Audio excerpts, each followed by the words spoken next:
the candlelit secret you'd never survive. Imagine this. The year is 1348, the heart of a plague-ridden Europe. The streets smell of smoke, sweat, and something far worse. You've traveled for weeks, hungry, tired, and desperate for a bed. The only light you see comes from a flickering candle hanging outside a crooked wooden house. The sign? A crude painting of a red shoe. You think you found comfort for the night, but as the door creaks open and the sour air spills out, you realize this isn't a place for rest. This is a medieval brothel, and you've just walked into the darkest corner of history. Welcome to a world where disease hides behind every touch, where candles burn for warmth and survival, and where sleep itself might be your most dangerous mistake. The stench of sin and survival. By the 14th century, European cities were bursting at the seams. Trade was booming, pilgrims were wandering, and soldiers, well, they were always looking for company. In towns like London, Paris, and Florence, brothels weren't just tolerated, they were regulated by the church and the crown alike. Sounds strange? It was. The same priests who preached purity on Sunday often collected taxes from houses of ill repute by Friday. Why? Because brothels kept the peace. They were considered a necessary evil, a way to protect honorable women from the lusts of men. But step inside one, and you'd find little honor, only survival. The floor was always damp, a mixture of spilled ale, candle wax, and waste. Chickens wandered freely, pecking at crumbs beside the benches. Cats slinked in the shadows, chasing rats the size of your hand. The air? Thick with the musk of sweat, cheap perfume, and smoke from tallow candles that dripped more soot than light. Women, dressed in rough linen dyed with whatever color they could afford, worked endlessly. Some had once been wives, others orphans, and many victims of war. Their faces told stories long before their lips did. A new visitor, like you, was easy to spot. Clean, maybe a little nervous, carrying coins that jingled wilder than they should. The madam, often a middle-aged woman with eyes sharper than any knife, would size you up in a heartbeat. "Looking for warmth, traveler?" she'd ask, voice low, a smile that didn't reach her eyes. Warmth, yes, but not the kind you'd expect. Disease was everywhere. The Black Death had swept across Europe only years before, wiping out nearly half the population. And while most people blamed God or bad air, brothels were silent breeding grounds for infection. Common ailments included syphilis, gonorrhea, and scabies, but the worst were the fevers, unnamed plagues that started with a cough and ended with death. Yet the brothels kept running. Men came from every class, peasants, merchants, even knights, seeking escape from hunger and fear. For many, these dimly lit rooms were the only place they could feel alive, even for a moment. In some towns, brothels were even built beside monasteries. Monks would walk past their walls every day, murmuring prayers that never left their lips. The irony wasn't lost on anyone. And despite the church's warnings, the system continued because it made money. In Avignon, during the papal exile, records show the city had more than 1,000 prostitutes working under official protection. Taxes from these houses funded roads, markets, even cathedrals. So while the rest of Europe was burning witches and praying for salvation, brothel owners were quietly financing the rebirth of towns. At night, music filled the smoky rooms, a fiddle, a drum, laughter that sounded more like crying. Men paid not just for bodies, but for stories, songs, and the illusion that someone cared. The workers knew how to play their roles well. They'd talk about nights and adventures or whisper prayers in your ear, depending on what you needed to hear.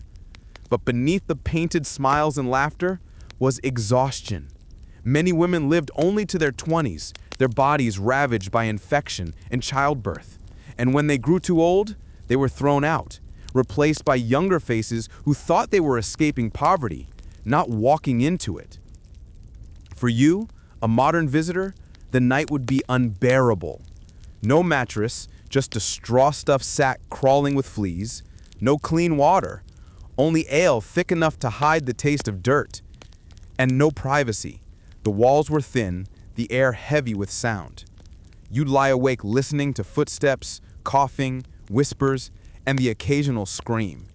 Even if you closed your eyes, you'd never sleep deeply, because in a medieval brothel, sleep wasn't safety. It was surrender. And if you were unlucky, by morning, you'd leave with more than just a memory. The price of desire. How the church, the crown, and the courtesans built an empire of sin. The bells of midnight rang softly over the town of Rouen, echoing between narrow streets slick with rain and filth. Somewhere, a priest whispered a prayer for purity. Somewhere else, a tavern door slammed shut and laughter rose like smoke. And between those two worlds, prayer and pleasure, lived the brothel. It was neither holy nor hellish. It was business. The church's secret bargain. In medieval Europe, the church was everywhere. It crowned kings, collected tithes, and declared who was damned and who was saved. But even the holiest men understood one uncomfortable truth. Sin could be managed, even taxed. Documents from Avignon and Venice reveal priests quietly approving women's houses as a way to control lust. The idea was simple. Better men sin here than chase the wives of the faithful. In 1358, a French bishop even wrote, "Prostitution is like a sewer in a palace. Disgusting, yes, but remove it, and the whole palace will stink." That line became the silent policy of Europe. Brothels were licensed, marked with red lanterns or symbols like shoes, doves, or even the hand of Venus. Every week, officials visited to collect taxes, sometimes in coin, sometimes in kind. A portion of those funds went to city projects, bridges, wells, and even hospitals that treated, ironically, the diseases born in those same brothels. Kings, coins, and courtesans. By the 15th century, desire had become economics. In London, King Henry II's government ran official stew houses in Southwark, state-owned brothels that operated openly for over 200 years. They were inspected, regulated, and taxed. Each brothel paid rent directly to the Bishop of Winchester, giving rise to the term Winchester geese for the women who worked there. But the bishop's profits were soaked in suffering. The women weren't allowed to marry, go to church, or even leave their quarters at night. They were treated as tools of the city, their lives owned by both the crown and the cross. And yet, for many, it was the only choice left. War, famine, and plague had turned Europe's social order upside down. Thousands of women, widows, refugees, servants found themselves on the streets. The brothel offered food, shelter, and a cruel kind of stability. Better a sinner with bread than a saint with hunger. A night in the Red House. Let's return to the dimly lit house we entered before. It's past midnight now. The candle has melted to a stump. The air is heavy with laughter and something metallic, blood perhaps. At the back of the room sits a young woman, barely 20. Her name, she says, is Isolde, though it's not the one she was born with. She tells you she came from the countryside, a place of green hills and cold mornings. Her family starved after the harvest failed. When she arrived in the city, The only doors open to her were the church steps and the brothels. One offered salvation without bread. The other offered bread without salvation. She chose the latter. Isolde tells you the rules of survival. Never drink from the communal jug, never share your comb, and never fall in love with a client. She's seen what happens when you forget. Disease spreads faster than fire, and love burns worse than any plague. Her smile is soft but tired. She hums an old hymn under her breath, something she half remembers from her village chapel. It's strange how sin and sanctity share the same tune. Shadows of morality. Outside, the church still preached purity, but inside city walls, hypocrisy thrived. Records from Florence show priests caught frequenting brothels, sometimes even blessing them. In Prague, entire streets were dedicated to women's trade, protected by royal decree. But yet those same women died, often young, often alone. They were buried in unmarked graves, denied Christian rights. Society wanted their service, not their souls. But here's the paradox that history can't ignore. Without them, cities might have collapsed. Brothels employed servants, musicians, cooks, guards, and cleaners. They drove the local economy, fueled trade in perfume, linen, and ale. Even physicians studied there, experimenting on early medicine, on the sick and dying. The medieval brothel wasn't just a place of sin. It was a mirror, reflecting everything society wanted to hide, but couldn't live without.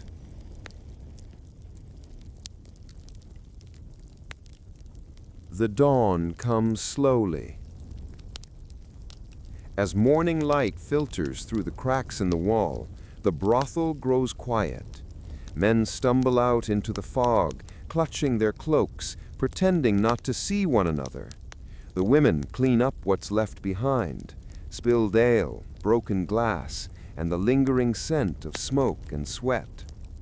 Isolde watches the sun rise, her eyes dull but steady.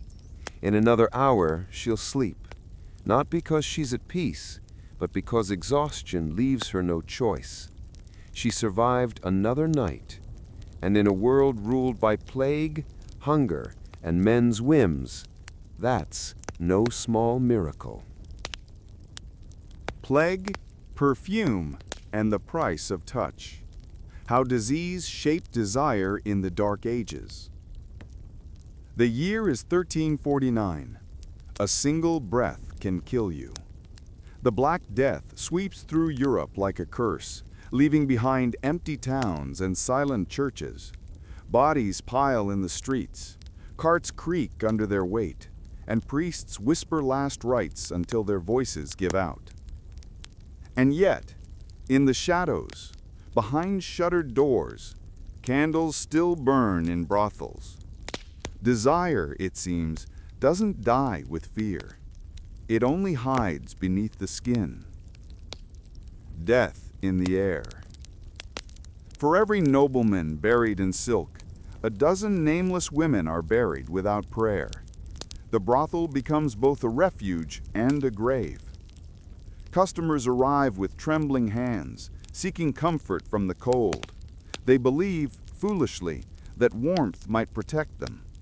Some even think physical pleasure drives away sickness, a myth spread by desperate doctors who can't cure what they can't understand. Clean the humors through sweat, one medieval physician writes. And so men sweat and spread death. Inside these smoky rooms, the plague moves silently, through breath, touch, and the air itself. The women don't know why some live and others don't. They only know that the smell of rot and incense now filled their world. Perfume and pestilence. Perfume becomes the weapon of survival. From London to Florence, brothel workers soak their veils and sleeves in rosewater, lavender, or vinegar, believing it keeps away disease. The scent becomes their armor, their invisible mask.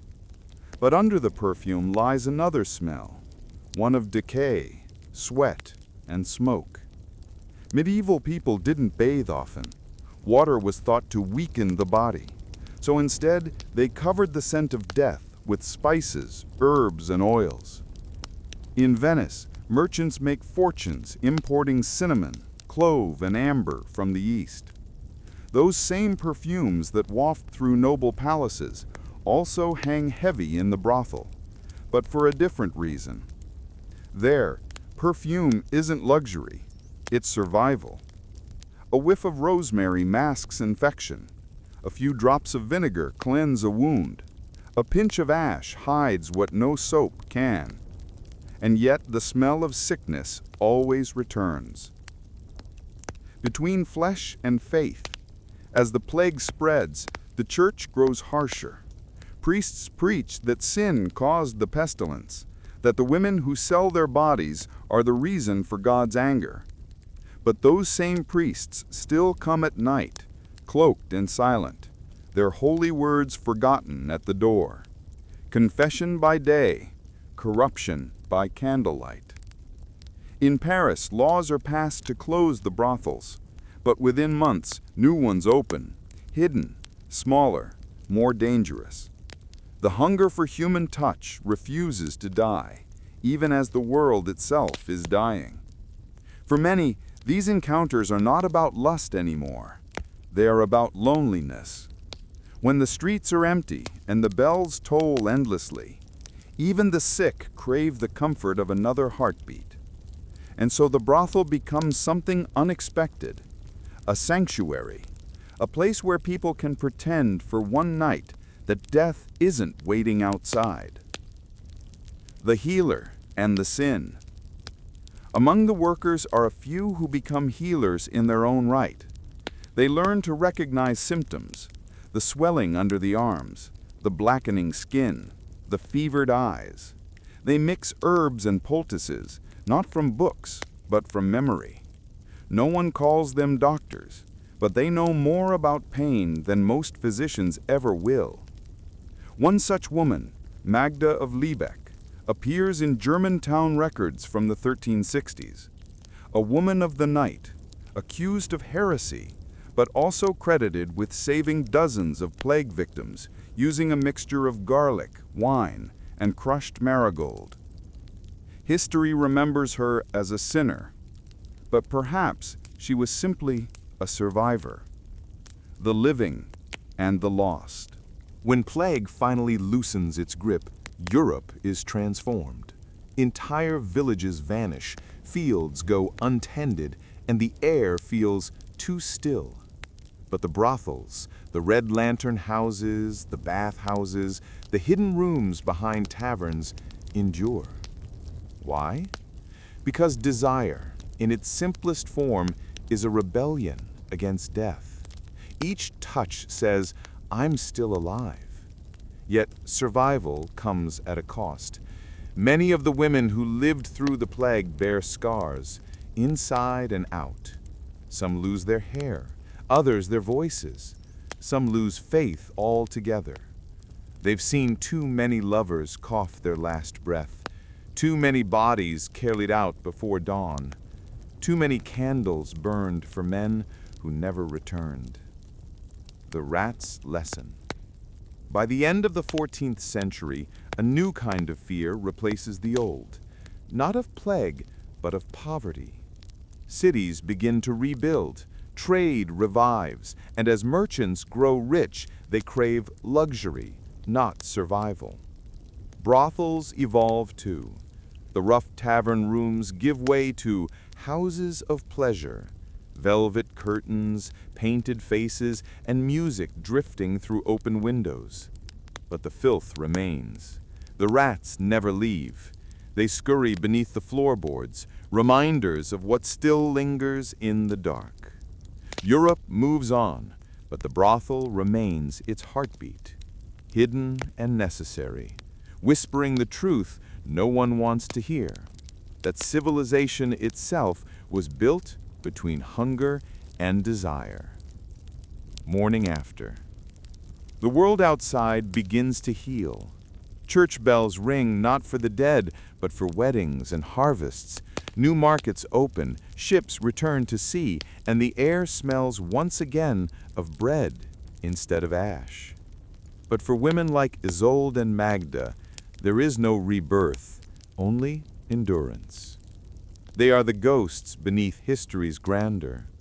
When you read the chronicles of kings and battles, their names aren't there, but their hands, their voices, their sacrifices shaped the world just as surely as any sword or crown.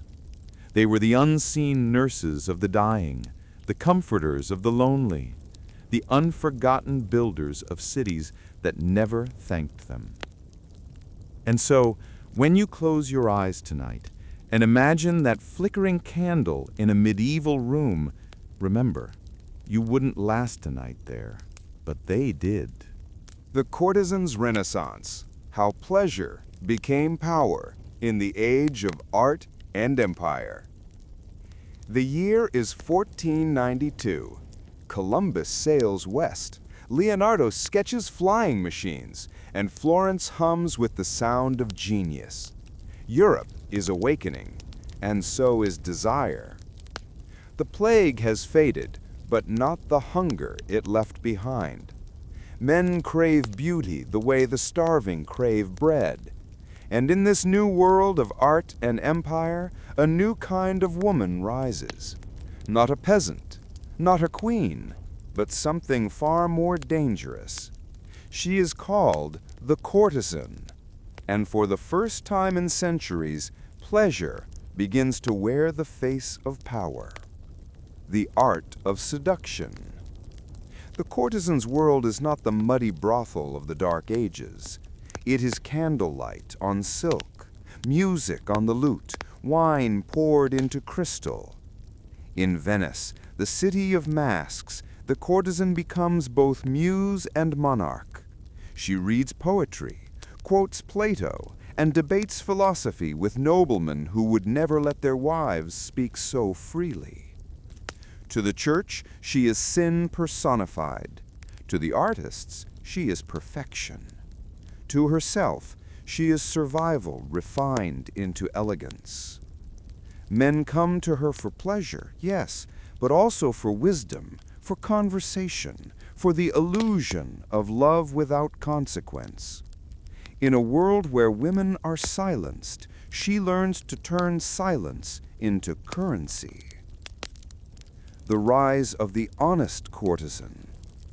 In Rome, as the papal palaces glitter with gold, courtesans like Tullia d'Aragona and Veronica Franco rise to fame.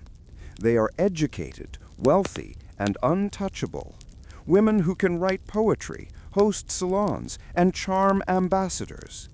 They call themselves Cortiana Onesta, the honest courtesans. Their honesty isn't moral, it's intellectual. They do not pretend to be pure. Instead, they dare to be equal. Veronica Franco, in one of her letters to a nobleman, writes, "You come to me for my body, but you leave with my words in your head." She was right. These women become patrons of art, collectors of knowledge, and power brokers in an age when most women could not own a book, let alone a destiny. The church watches, uneasy, as cities grow rich and courtesans rise to prominence. Sermons thunder from the pulpits. Paintings of saints now share wall space with portraits of half-draped women. Priests warn that beauty leads to damnation, but secretly, even cardinals commission portraits of their companions. The hypocrisy is breathtaking. Piety in public, passion in private. And in that contradiction, Europe builds its culture.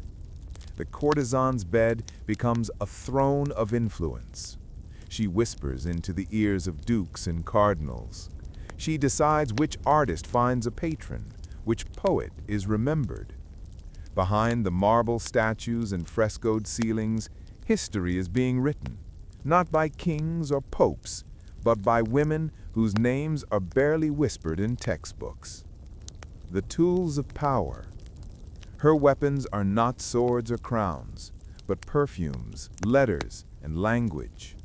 She knows how to walk into a room and make silence bend, how to listen, truly listen, to a man's vanity and make it her ally. She understands that power begins not in armies, but in imagination. A courtesan's beauty is not accidental, it is designed. Kohl around the eyes to catch candlelight, crimson lips painted with crushed cochineal, a fan held just so to reveal, conceal, or command. In Venice, one courtesan could earn more in a night than a craftsman made in a month, and yet her wealth was as fragile as the lace she wore. The moment youth faded, the world forgot her. The fall from grace. Veronica Franco, once celebrated in the salons of Venice, eventually faced the Inquisition. Her poetry, sensual, intelligent, defiant, was used as evidence of witchcraft. The same men who once adored her turned away when it became convenient. She stood trial in 1580, accused of corrupting souls, but when asked to confess, she replied simply, "If knowledge and beauty be crimes, then let the world confess beside me." She survived the trial, but not the world's hypocrisy. By her death, she was penniless, her fame erased, her books burned. And yet, centuries later, her words remain. Her defiance echoes through time, proof that in a world ruled by men, one woman's voice could still be heard, even if it cost her everything. The whisper beneath the Renaissance. Behind every painting of Venus, every fresco of a reclining goddess, there is a real woman, one who lived, laughed, bargained, and suffered. Art historians know their faces, but not their names. They were the models for Botticelli, Titian, Raphael. They were the women who made men believe in beauty, even as they were denied their humanity. So while the Renaissance gave us science, music, and art, it also gave us a cruel paradox, that the very hands which painted angels were paid with coins earned from sin. The last light. As the 16th century fades, Europe grows colder. Reformation sweeps across the land, the church claws back control. Brothels are closed, courtesans are exiled, and public morality becomes the new religion. But their legacy remains in the art, the music, the poetry. Every curve of marble, every painted kiss, every sonnet about love carries their ghost. They turned the language of sin into the language of civilization. They proved that even in the shadows, beauty could bloom. And perhaps that is the truest form of power, to live in a world that condemns you and still leave behind something that outlives them all.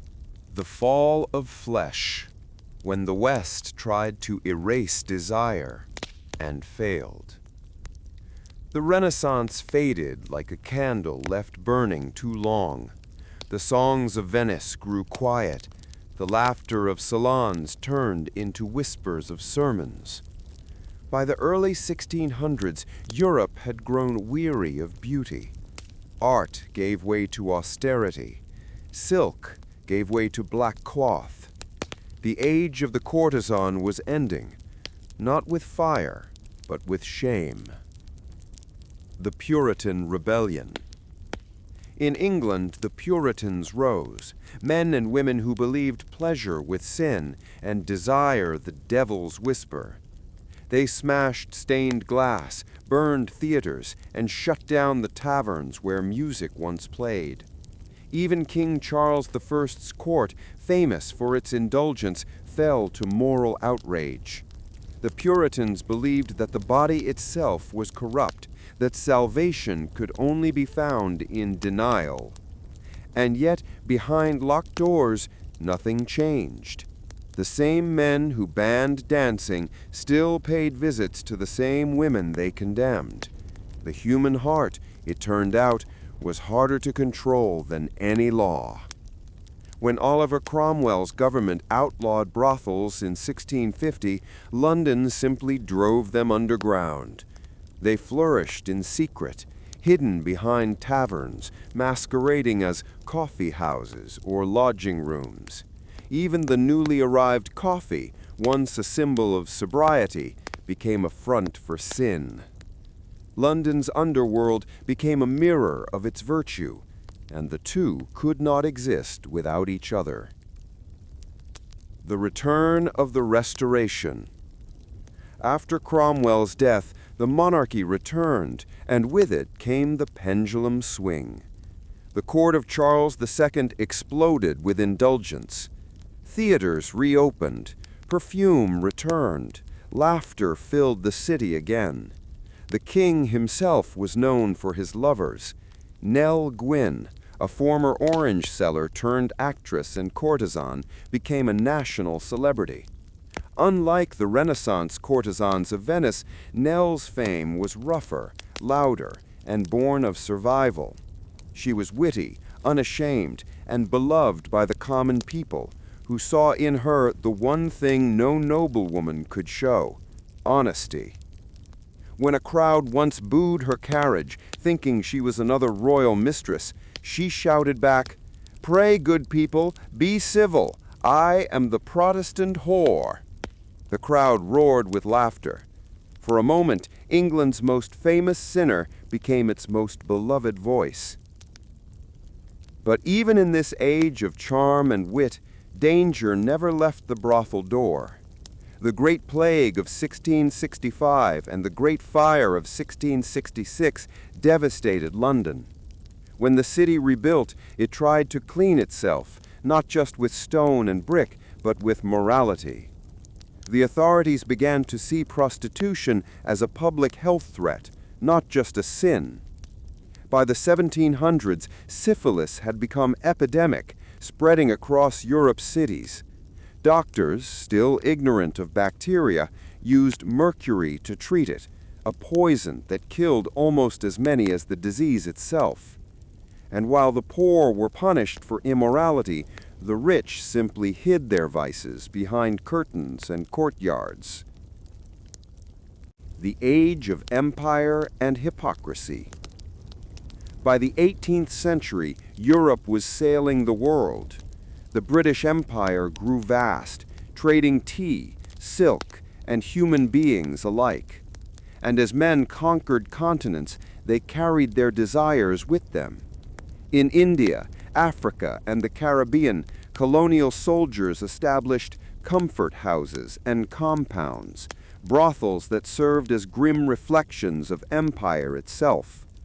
Desire became another form of domination.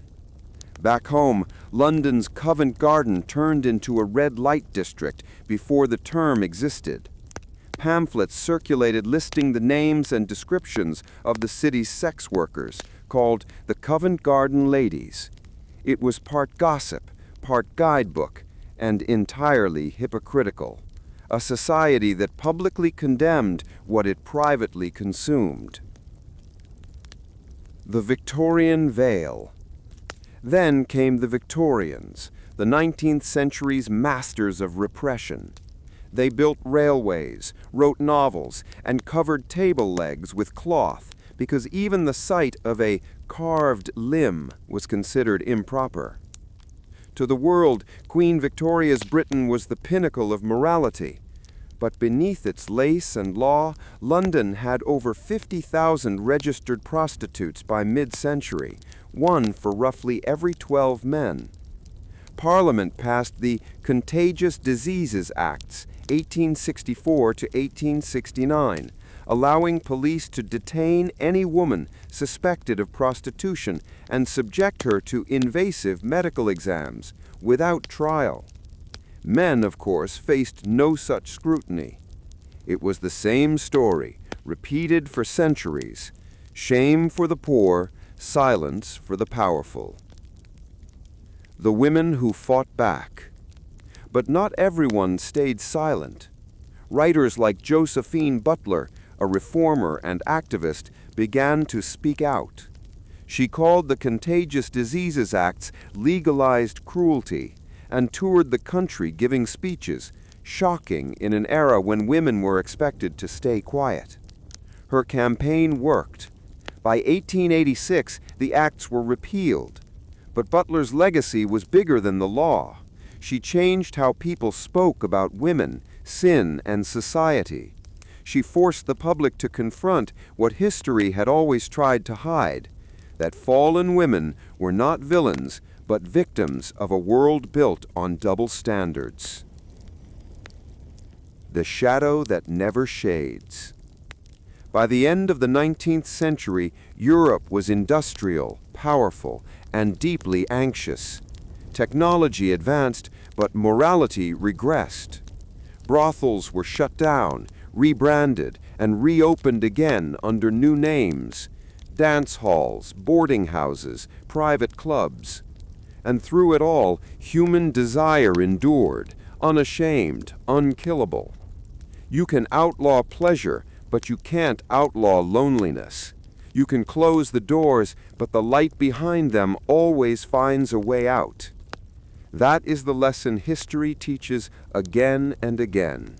Civilizations rise and fall, kings and queens come and go, but the heart and its hungers remain the oldest empire.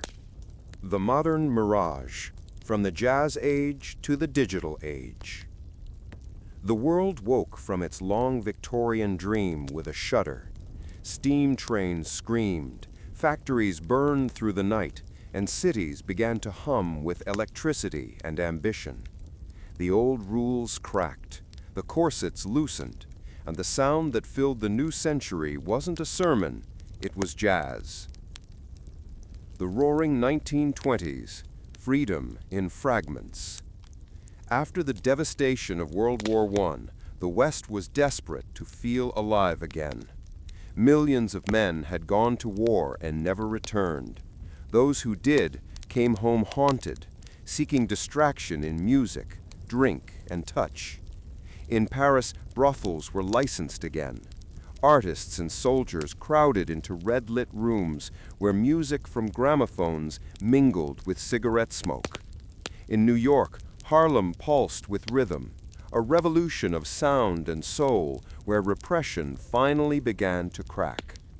Women cut their hair short and danced in speakeasies and demanded to live on their own terms. The flapper wasn't just fashion, she was rebellion, stitched in silk. Behind the laughter and the saxophones, though, a silent economy thrived, the same ancient trade wearing new clothes. For the first time, it wasn't hidden. It was part of the city's rhythm. Bombs, women, and survival. Then came World War II. As bombs fell over Europe and soldiers marched across continents, the line between morality and survival blurred again. Governments that once preached purity quietly built comfort stations near military bases, regulating and inspecting women under wartime law. In France, the German occupation turned brothels into places of resistance and espionage. Some women risked their lives, passing secret messages between clients. Others were branded collaborators after liberation, punished for the same survival the war demanded of them. In America, the returning soldiers of 1945 faced a nation that wanted to forget. The brothels closed, the jazz softened, and the suburbs spread like quiet promises. But history doesn't erase itself. It waits. The silver screen's double life. The 1950s gave the world television, and with it, a new kind of morality. Hollywood smiled in black and white, selling perfection to living rooms across the world. Behind the screens, censorship boards worked overtime, cutting away anything that reminded the audience that real life was messier than dreams. Yet film became the very thing it tried to hide. Marilyn Monroe's laughter, Audrey Hepburn's elegance, Brigitte Bardot's rebellion, each carried the same spark that the Puritans once feared. By the 1960s, the dam burst. The sexual revolution swept across America and Europe like wildfire. Birth control, feminism, and civil rights collided to form something new, not immorality, but autonomy. For the first time in history, women began to claim ownership of their own bodies and their own stories. The age of liberation. Paris, London, San Francisco, cities turned into laboratories of freedom. The old shame began to crumble. Writers like Simone de Beauvoir and Betty Friedan questioned centuries of silence.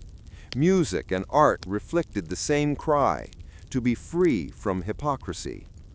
In 1969, when the Stonewall riots erupted in New York, a new idea of love entered history, that desire itself could be political, that identity could be defiance. But liberation came with chaos. As freedom spread, so did fear. Governments, no longer able to control through faith, began to regulate through policy. In the 1970s, the global debate shifted from morality to law, rights, health, and labor. Amsterdam legalized and monitored its red light districts. Sweden and Norway later criminalized demand instead of supply. The argument became global, the outcome uneven. The shadows of the 20th century. Then came the AIDS crisis.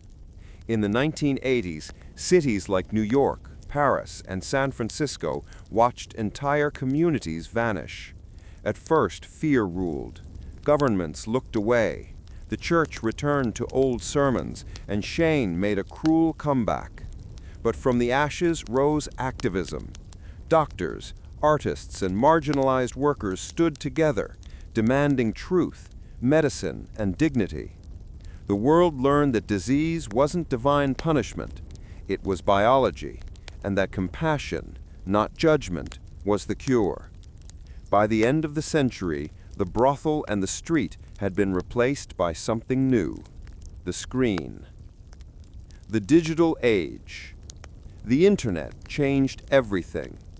Where once you had to find the red lantern at the end of an alley, now the alley was infinite, glowing through pixels, profiles, and code. What was once whispered became global.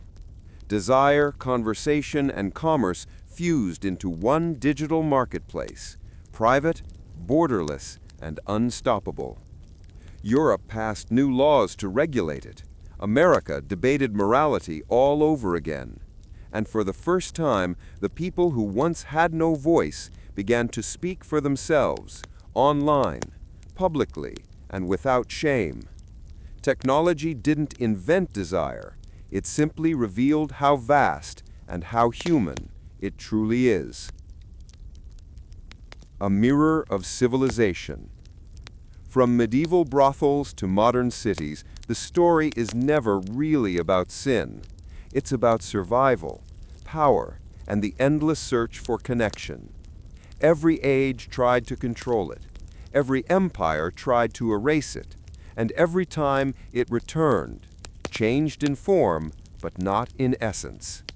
Because history's oldest story isn't about morality, it's about what it means to be human. To crave warmth in the cold, to seek beauty in the dark, to defy silence even when the world insists on it. And so the candle that once flickered in a medieval brothel now glows on screens, in music, in art, a reminder that civilization itself was born not from purity, but from the fragile, unstoppable need to feel alive. Inside the medieval brothels of Europe, where sin met law and survival wore a crown of shame.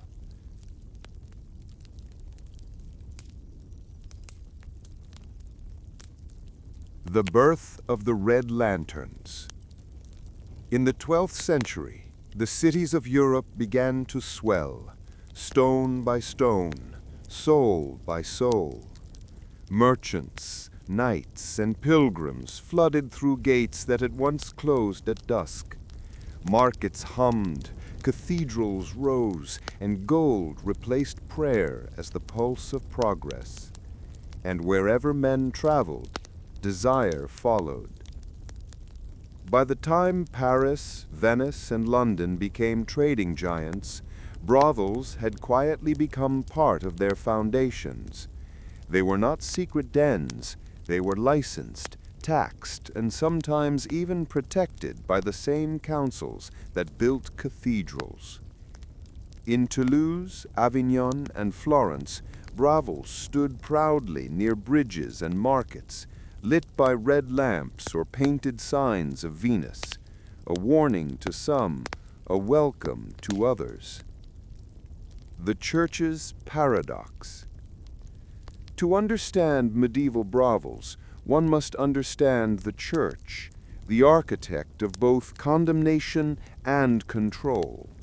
The Church condemned lust as sin, but tolerated brothels as a necessary evil. Great thinkers like St. Augustine and St. Thomas Aquinas argued that prostitution, though immoral, prevented greater chaos, adultery, rape, and moral disorder. And so the Church turned its gaze away, allowing brothels to exist under the watch of the city magistrate. In Avignon, the Maçon close paid rent directly to the papal treasury. In London, the Bishop of Winchester owned the famous Southwark stews, brothels by the Thames, and collected the profits.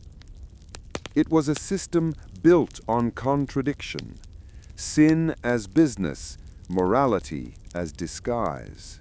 The women behind the walls. Inside those dimly lit houses lived women whose names history rarely recorded. Many were migrants drawn from rural poverty. Some were war widows. Others were foreigners following trade routes across Europe. Life in a medieval brothel was structured, not chaotic.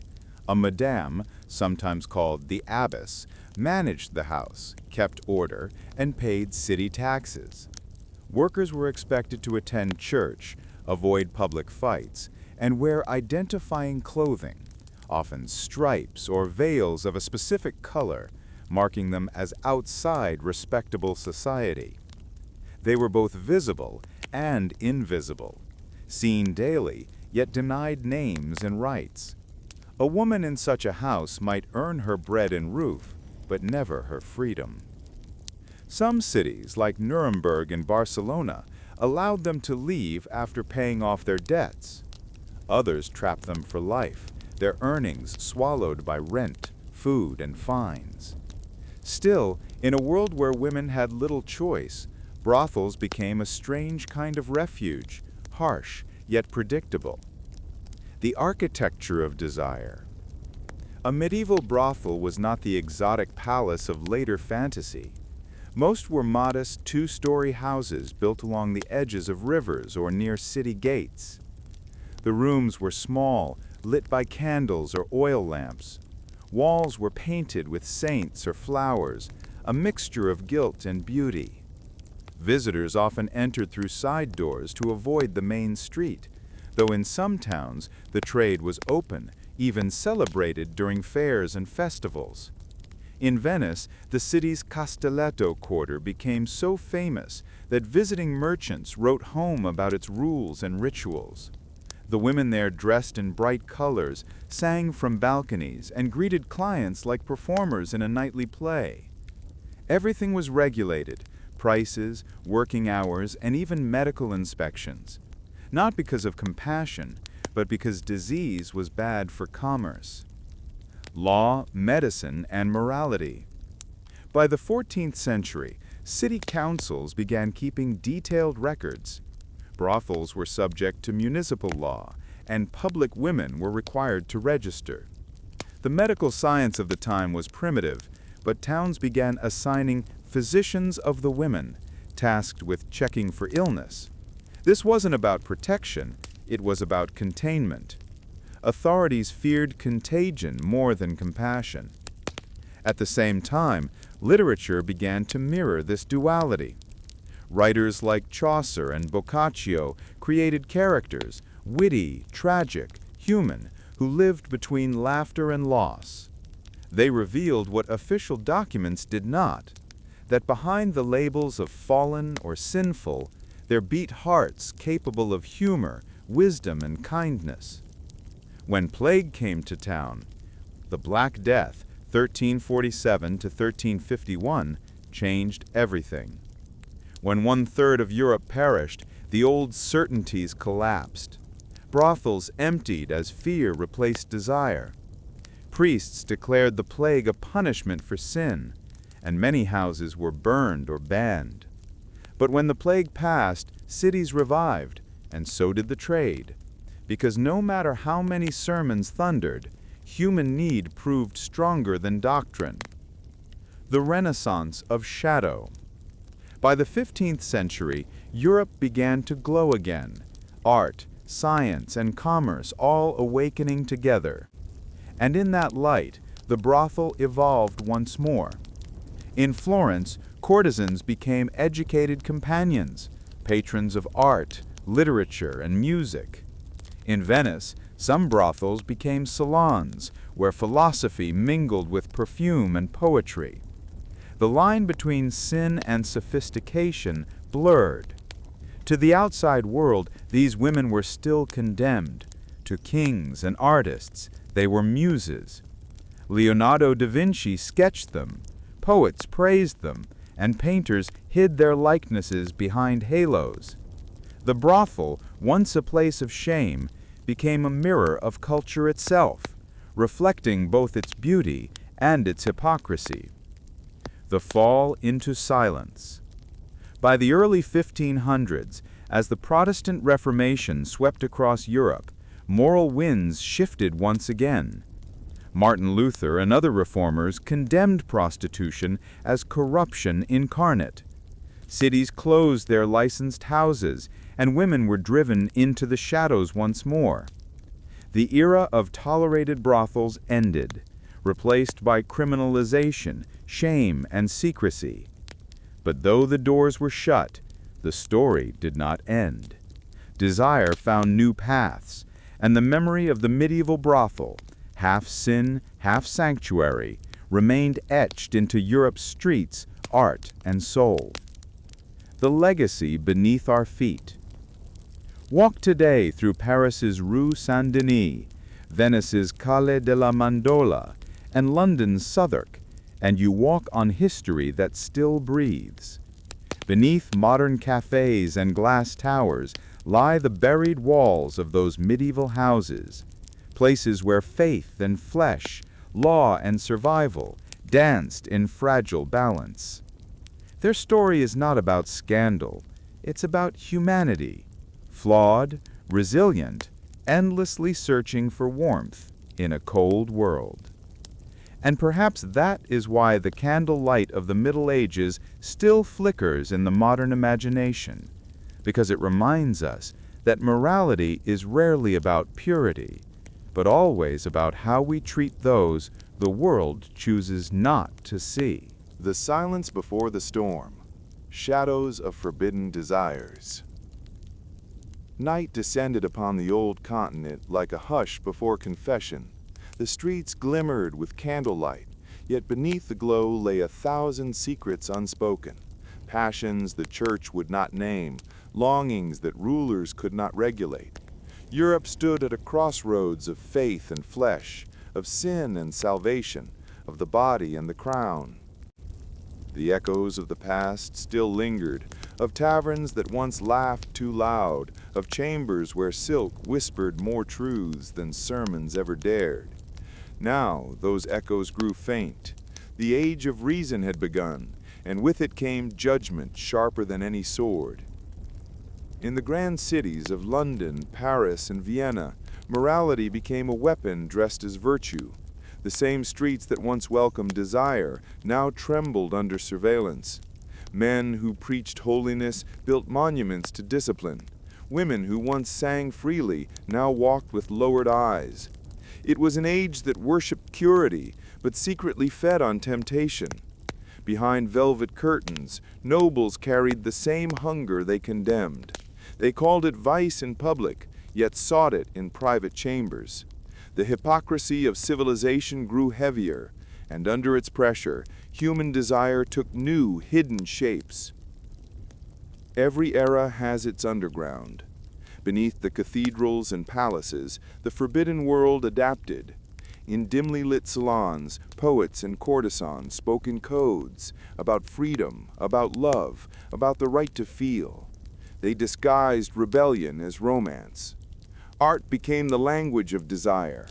Painters used shadow and light to capture what society denied.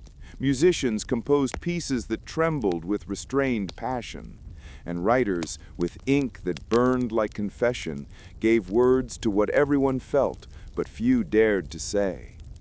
The hidden fires of that age didn't destroy, they illuminated. But with passion came punishment.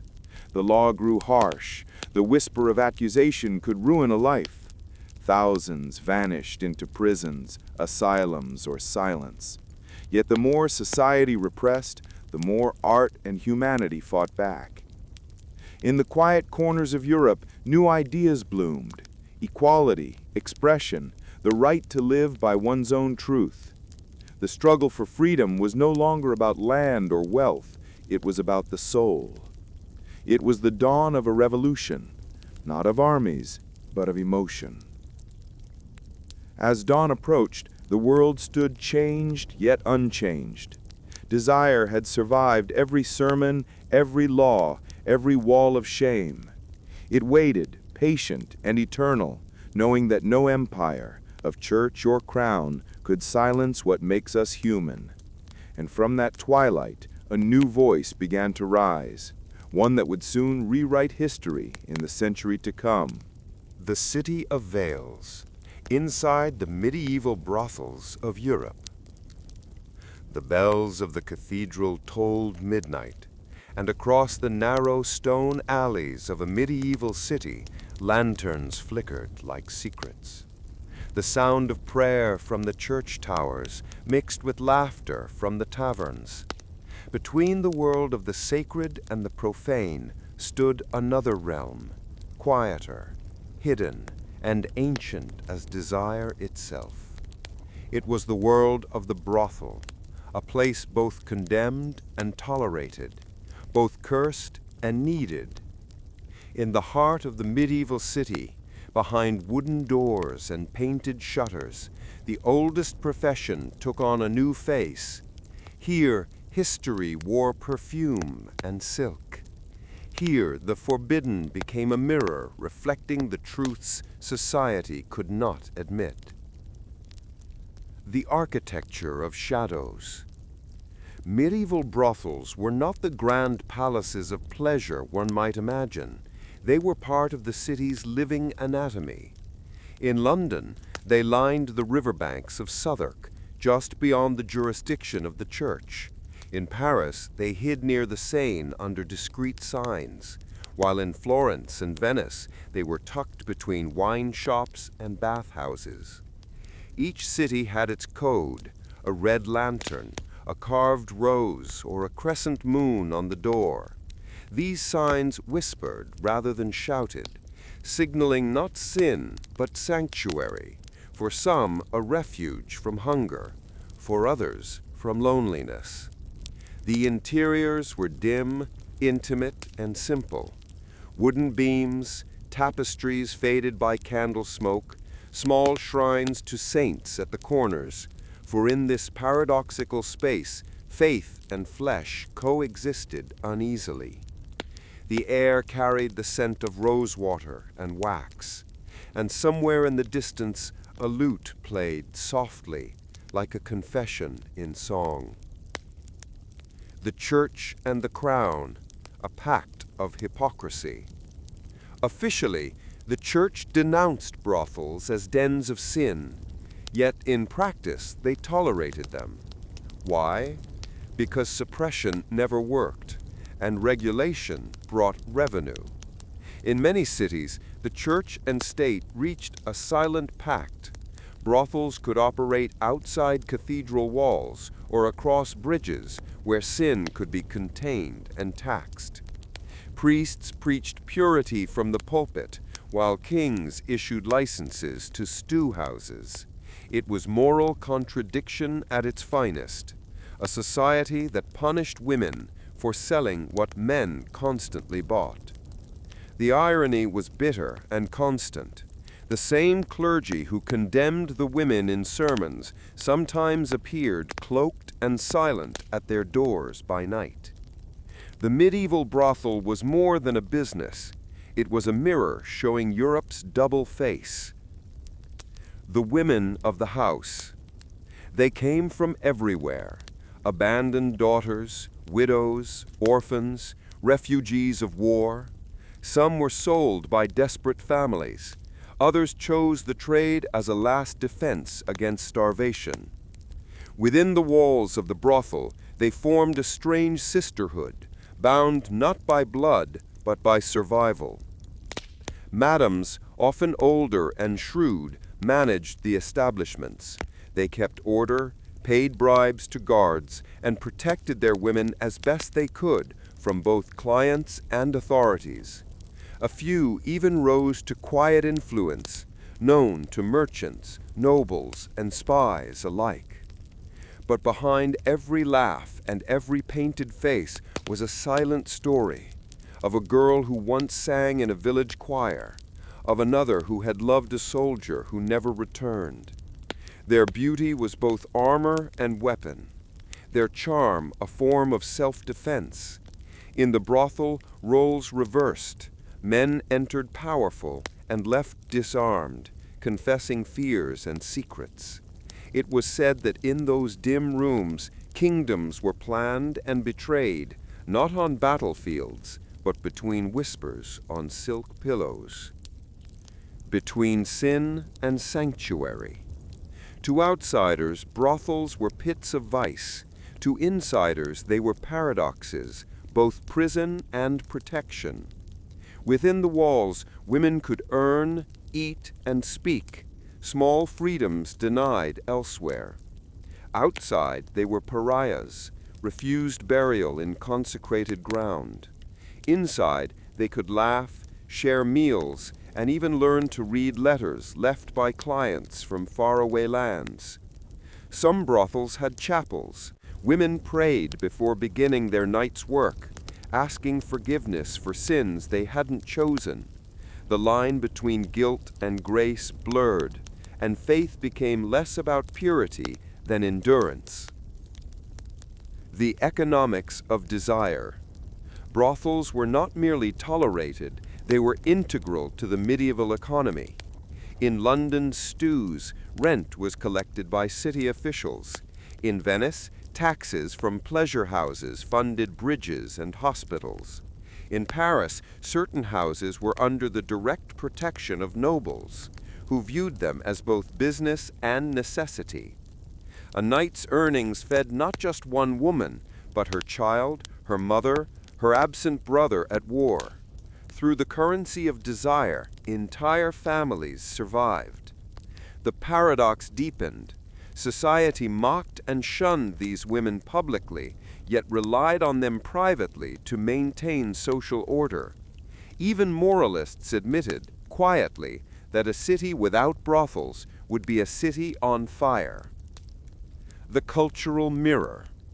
Artists, poets, and chroniclers could not look away. In medieval art, the brothel appeared not as a place of lust, but as a stage for human contradiction, where sin met sorrow and desire met dignity. Painters hid brothel scenes behind biblical allegories. troubadours sang of lost roses and veiled saints, metaphors for women whose names could not be spoken in public. In writers such as Boccaccio and Chaucer, they painted them with sympathy and wit, showing that these women understood human nature better than any priest. In their laughter lay the philosophy of survival, raw, real, and wiser than scripture. The shadows of danger. But the beauty of the brothel had a darker edge. Violence, disease, and exploitation haunted its corridors. Men came with swords and authority. Women had only words and each other. The protection offered by law was fickle. Guards took bribes, physicians avoided them, and the church used their misery as moral example. Yet even in the face of brutality, resistance grew. Women formed their own small codes of solidarity, warning each other of dangerous clients, sharing medicines, hiding coins for escape. Their resilience became a quiet rebellion against a world that saw them only as shame. The night of forgetting.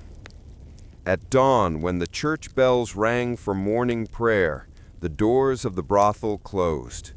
The women washed away the paint, lit candles, and whispered prayers for protection. The streets outside filled with merchants and monks, pretending not to know what had happened while they slept. History rarely wrote their names, but the scent of rose oil and candle wax lingered in the stones, in the records of fines and taxes, in the verses of poets who dared to see them as human. They were not only figures of desire, they were historians of the heart, witnesses to the contradictions of civilization. The legacy beneath the dust. When Europe marched toward modernity, the brothels of the Middle Ages slowly faded. Walls crumbled, laws changed, and the cities forgot the women who once kept their secrets. Yet their influence endured, in the art they inspired, in the freedom they demanded simply by existing, and in the moral questions they left behind.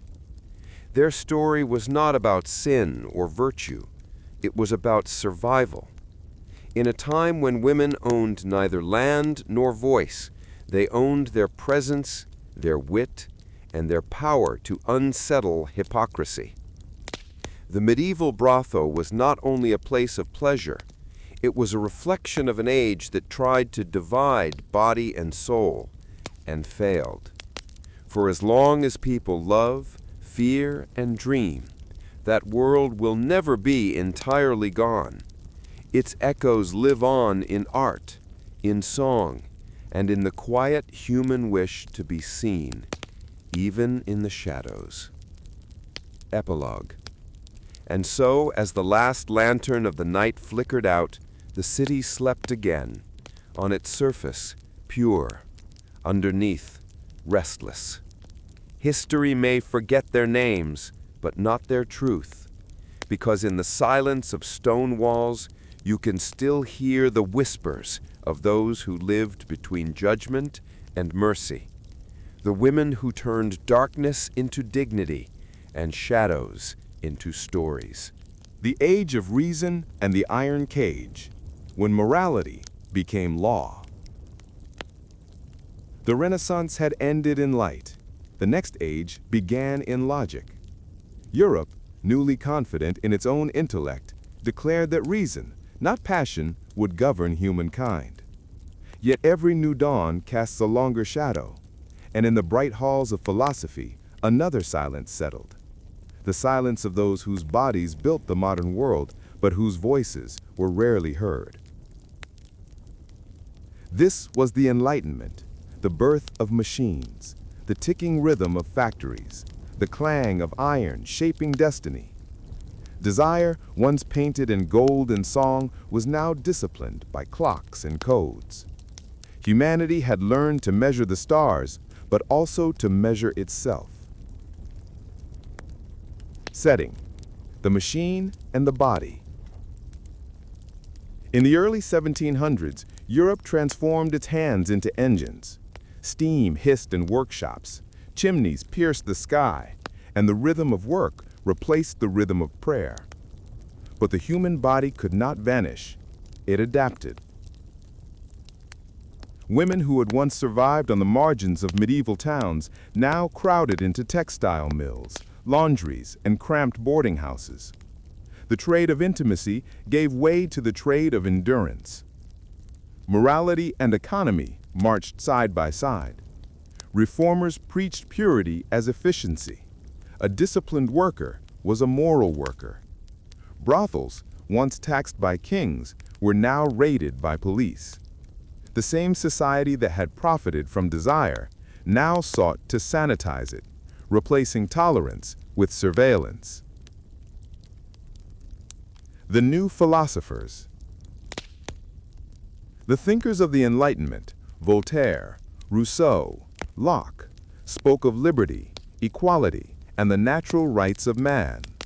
But man was literal. The new rational world was still built for the male citizen. Women, praised for virtue and silence, became symbols rather than participants. The courtesan of the Renaissance gave way to the domestic angel of the modern home. And yet, cracks formed in the marble of reason. Writers like Mary Wollstonecraft demanded that liberty include women. Her pen struck harder than any sword. I do not wish women to have power over men, but over themselves. Across Europe, the idea of freedom began to change its face, from a gentleman's privilege to a universal promise, though still unfulfilled. The rise of respectability. In England, the Victorian age began to unfurl like lace over iron. Streets gleamed, manners stiffened, and virtue became fashion. Public morality was now measured in posture, not conscience. Women were expected to embody purity, men to protect it, at least in public. Behind this facade, the hidden world persisted. The industrial city, with its soot and sorrow, created new forms of loneliness. Brothels did not disappear, they multiplied in silence. The poor turned to what the rich denied. Policemen patrolled the same alleys they privately visited. The hypocrisy was no longer medieval. It was mechanical, bureaucratic, polite. To the reformers, vice was a disease. To the desperate, it was survival. Society no longer called it sin, it called it social evil, a problem to be managed, documented, cured. Thus began the first great experiments in regulation, in which governments issued licenses for human behavior as if morality could be filed in triplicate. Law, science, and the moral body. By the mid-19th century, doctors replaced priests as moral arbiters. Where theology once spoke of souls, medicine now spoke of symptoms. Public health commissions classified women's bodies as sites of contagion. New laws demanded medical inspection, registration, and confinement. The language had changed, but the control remained. Women protested. In 1869, Josephine Butler led the campaign against Britain's Contagious Diseases Acts, arguing that no law could claim to protect society by violating the powerless. Her courage opened a moral fault line across Europe. What was virtue worth if it was bought with injustice? The Enlightenment had promised equality. The industrial age revealed its cost. Machines freed labor, but enslaved the spirit. Progress demanded purity, but built it on contradiction. The mirror of empire. While Europe refined its manners, its empires expanded abroad. From Calcutta to Cairo, the same moral codes traveled with soldiers and clerks. Colonial administrations established regulated quarters in port cities, mirrors of the brothels once found beside medieval cathedrals. The rhetoric was different: health, order, civilization. But the power dynamic was unchanged. In these distant colonies, race and class joined gender in shaping who was seen as moral and who was not. European morality became an export, stitched into uniforms and missionary hymns. The hypocrisy that began in cathedrals now circled the globe. The literature of longing. Art, as always, refused silence.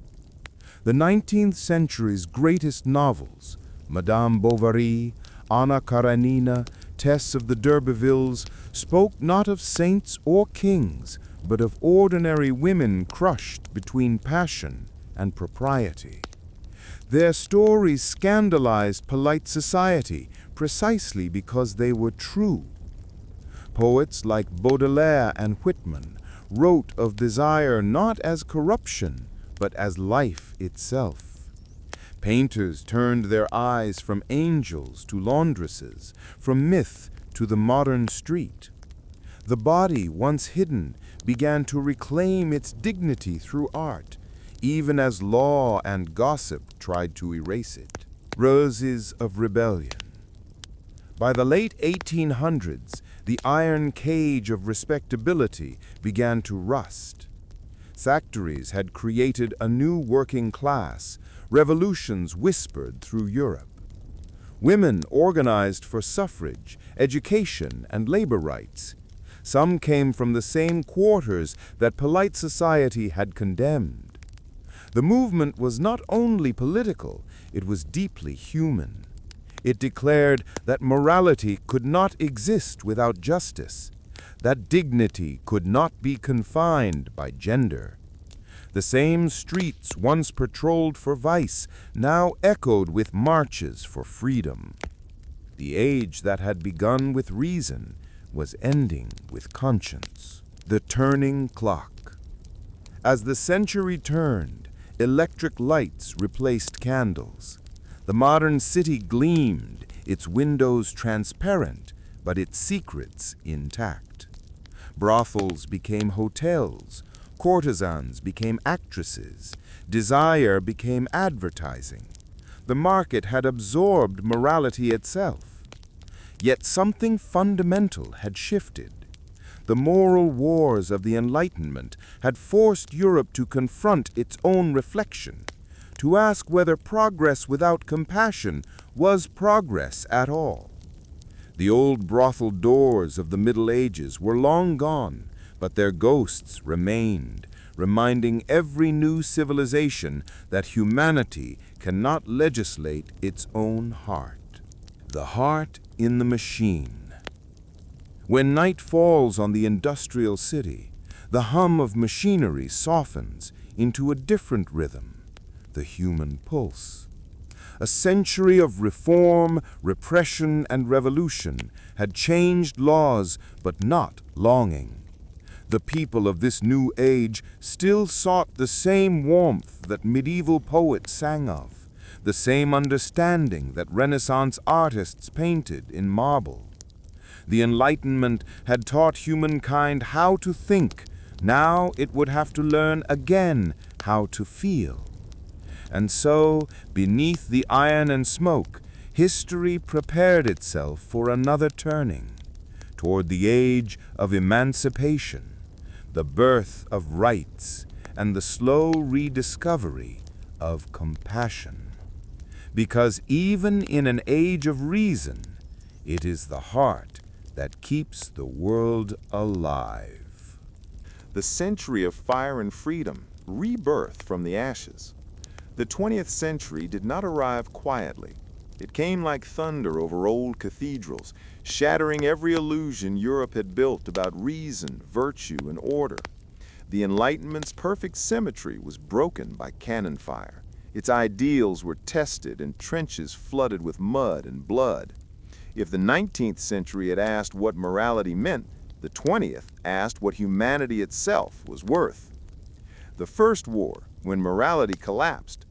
In 1914, the world went to war armed not just with weapons, but with centuries of belief in progress. Factories that once made silk and sugar now forged bullets. Men marched with dreams of glory and came back as ghosts. Women took their places in hospitals, farms, and factories, no longer angels in the house, but hands of steel keeping nations alive. The war shattered class, shattered innocence, shattered the myth that civilization meant goodness. The young poets who returned wrote not of honor, but of horror. Trenches, gas, silence. The old world had fallen, and its morality fell with it. When peace finally came, it was not peace at all, only exhaustion. And from that exhaustion, a new century was born, restless, defiant, unwilling to kneel before any old rule again. The roaring 20s, rebellion in silk and smoke. The 1920s were a fever dream. In the cafes of Paris, in the jazz clubs of Harlem, in the speakeasies of Chicago, the world danced to forget. Women cut their hair, shortened their skirts, and stepped into public life as never before. The flapper was not just a fashion, it was rebellion wrapped in laughter. The arts exploded. Modernism tore down the last walls of the past.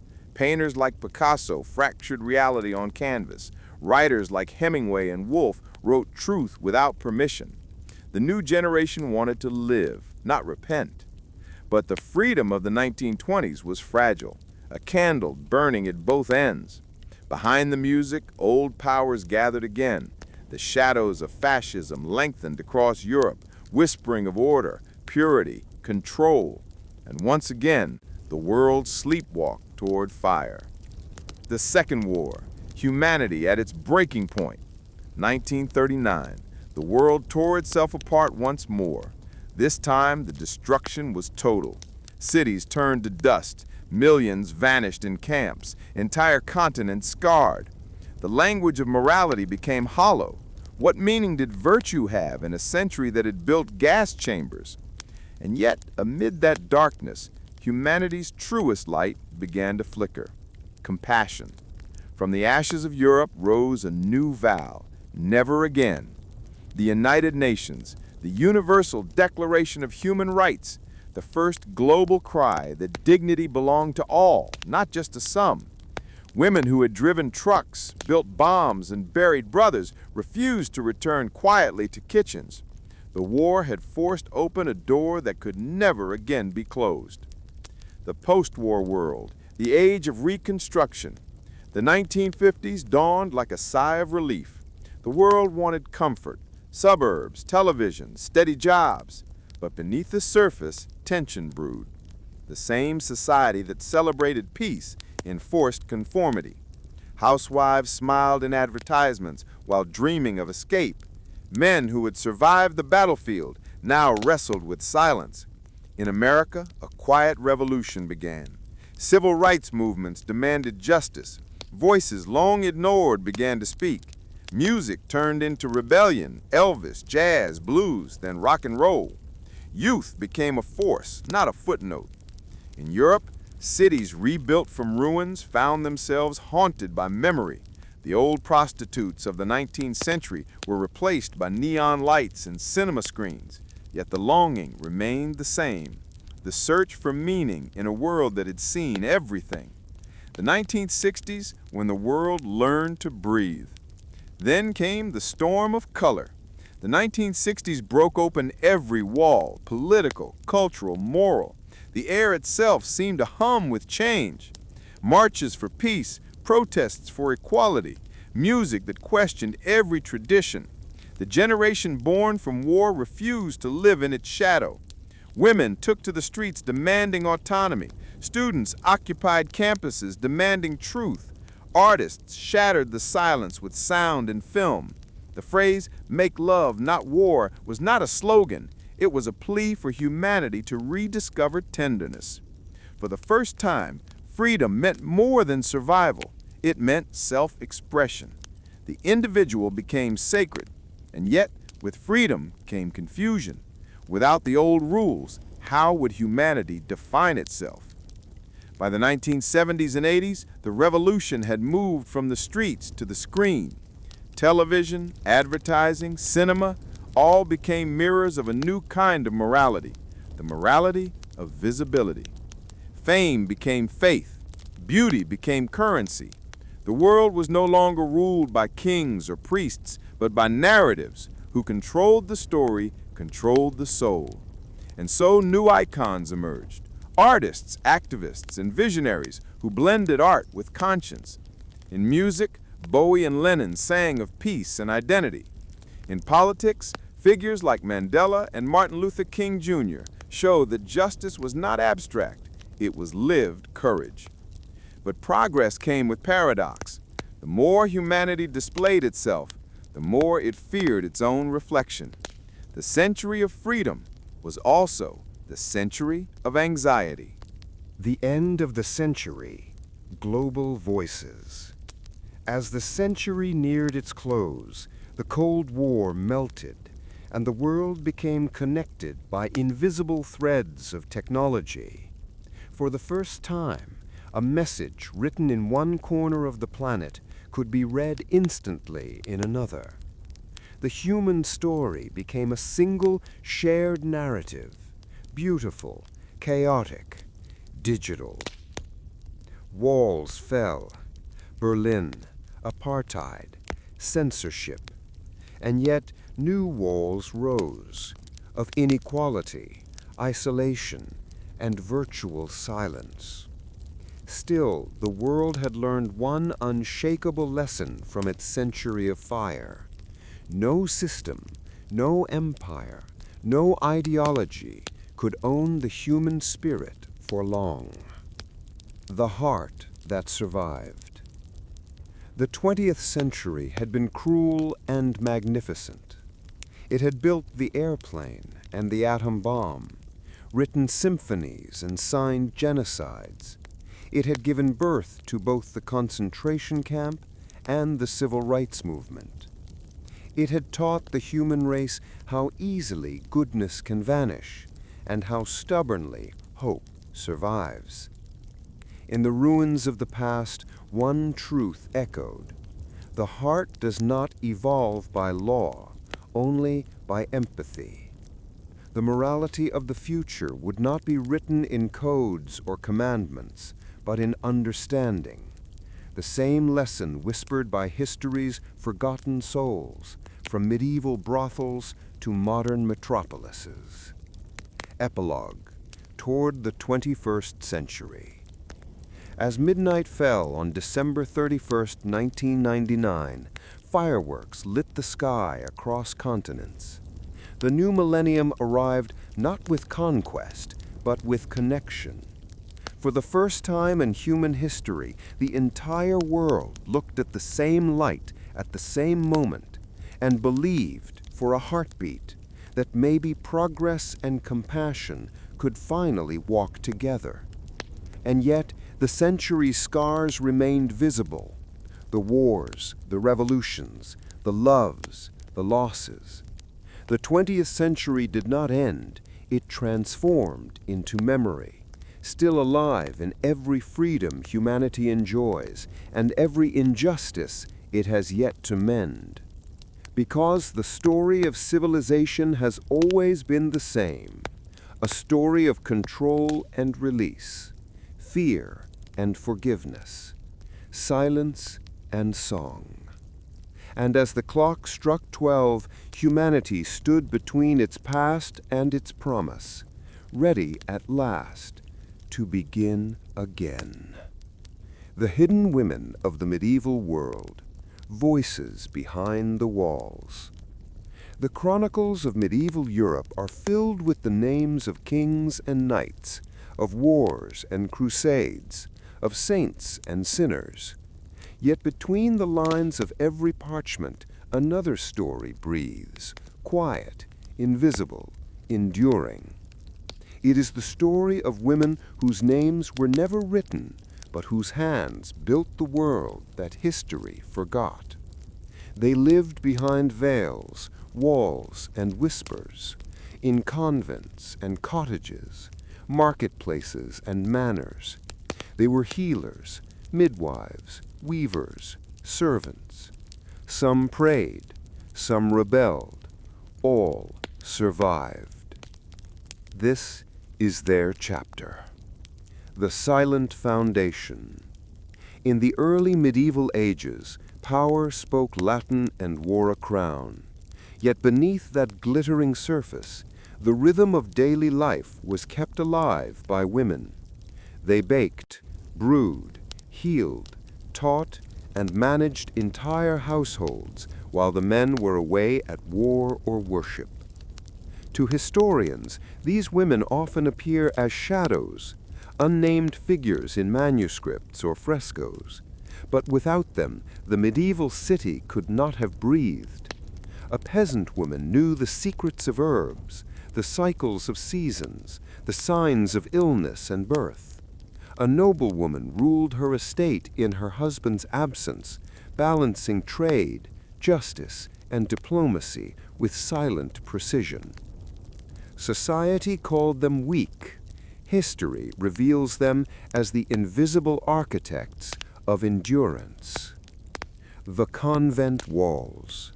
Not every woman in the medieval ages was born to serve a household. For some, the church offered both refuge and resistance. Inside convents, behind cold stone and candlelight, women found something rare for their time: education. The monasteries of France, England, and Germany produced not only prayers, but poetry.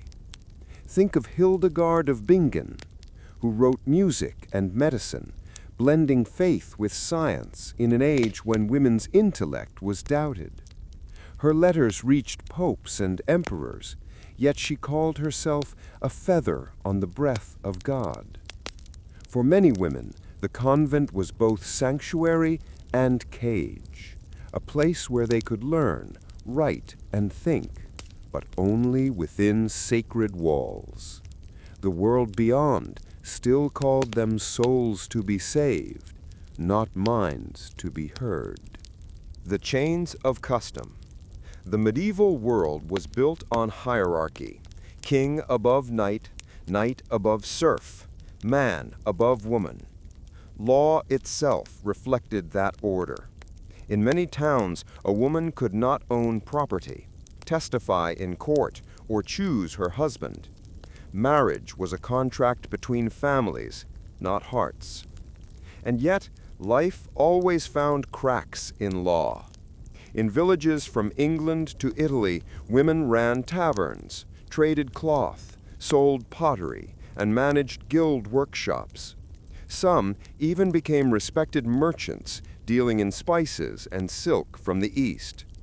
Their signatures appear faintly on the corners of trade records, initials often disguised, proof that they too were part of the global web long before the word globalization was born. The healers and the wise.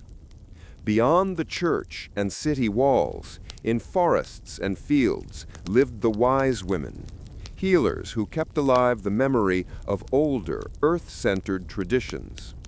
They brewed potions, whispered prayers over wounds, and guided births by moonlight. To the poor, they were saviors. To the authorities, they were threats. As universities rose and male medicine claimed the authority of science, the wisdom of women was branded as superstition. By the late medieval age, whispers of witchcraft began to darken their image. Knowledge once shared became forbidden. And yet, those women preserved a deeper truth, that healing came not only from the body, but from compassion. Their art, dismissed as folklore, would one day evolve into the roots of modern medicine. The courts of power. In royal courts, women played subtler games. Queens and courtiers shaped alliances, influenced diplomacy, and turned the language of love into politics.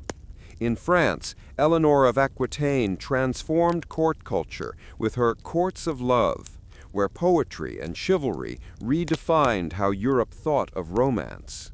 Her ideas of honor, loyalty, and emotional intelligence became part of Western literature itself. Yet even in palaces, freedom had a price. Appearances ruled everything.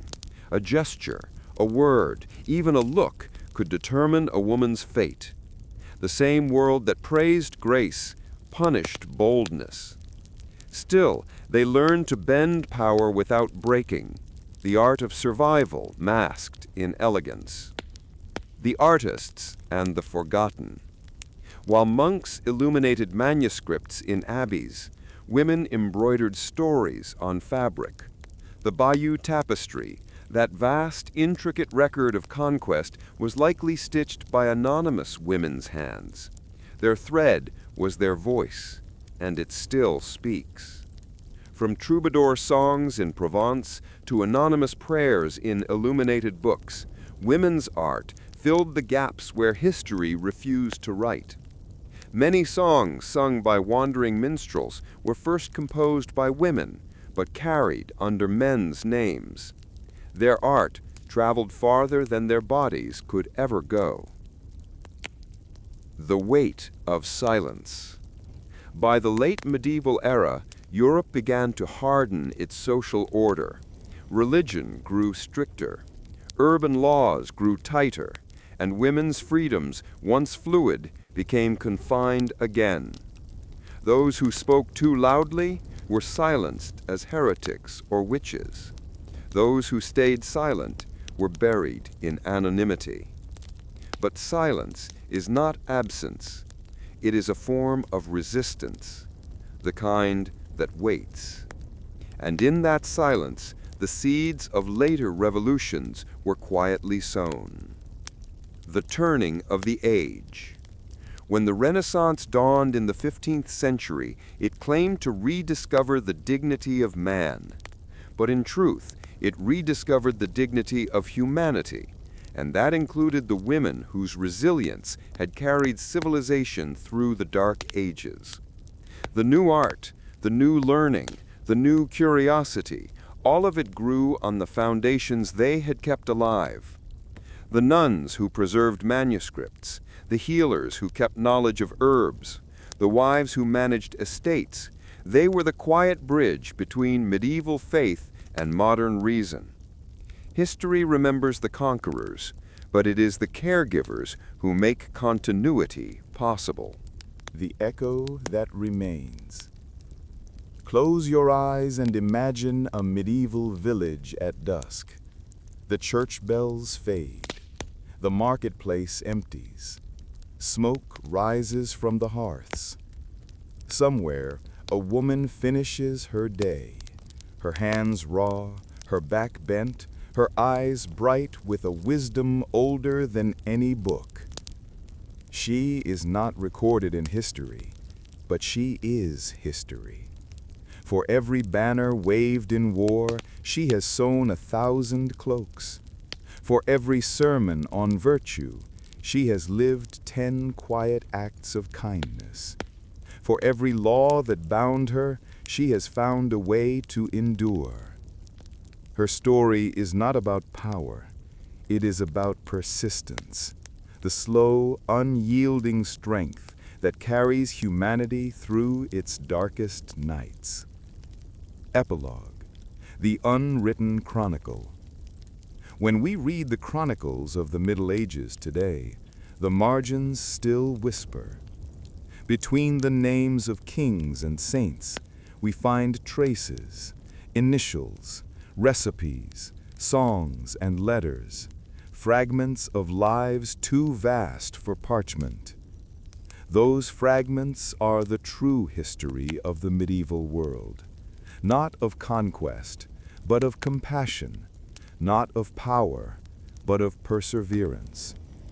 And so, as the centuries turn and the world keeps rebuilding itself in new forms, these women remain, not statues or saints, but the quiet foundation upon which every civilization still stands. The Renaissance awakening, when the hidden voices rose. The dawn of the Renaissance did not come suddenly. It crept through the cracks of old cathedrals, through the dust of forgotten libraries, through the hearts of people who had quietly kept knowledge alive while empires rose and fell. For centuries, Europe had lived under the weight of faith and fear. Now curiosity returned like spring after a long winter. The human spirit, long silenced, stretched its wings again.